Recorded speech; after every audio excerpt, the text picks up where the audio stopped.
What's poppin', BSinians? So, in true form, this is going to be a little bit different. By now, I'm sure most of y'all know that Roe v. Wade was overturned here in the States. This is such an obvious ploy against people that I don't want to spend a whole lot of time on that particular element.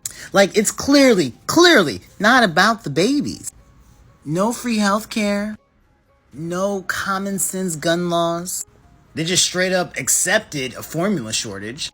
Literal billions of dollars being given to the military. Like, multiple billions. Can you imagine if the military actually cared about people in the States and they were like, you know what, this year we're just gonna go without $1 billion of our dollars. Do you know how much that would fund across the country? No free healthcare. Educational systems are suffering. Arts are being pulled out of schools. Still, it's a struggle.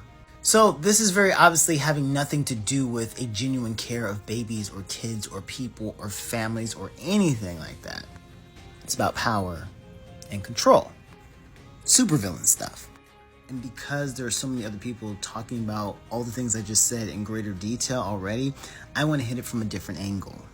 The entertainment industry has been complicit in getting us to this moment. So anytime a thing is made with a purpose.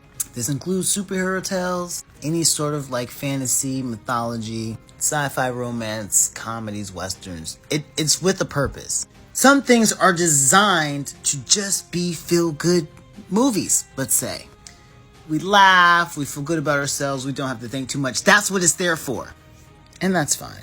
With superhero movies, any movie, whether it's fantasy or whatever, that has to do with heroism, the point is to remind us that we can be heroes, that all our stories overlap.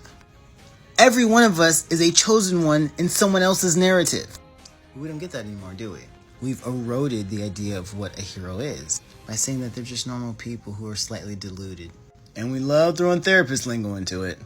Likewise, there's not really such thing as villains anymore. Not according to mainstream media and movies and television. Villains are just good, wholesome folks like yourself who you've probably misunderstood. We have been softened and conditioned for decades at this point to not be able to recognize evil, to not know when villains are posturing and manipulating right in front of us. So much so that the villains are just doing stuff now. They're not even trying to hide it.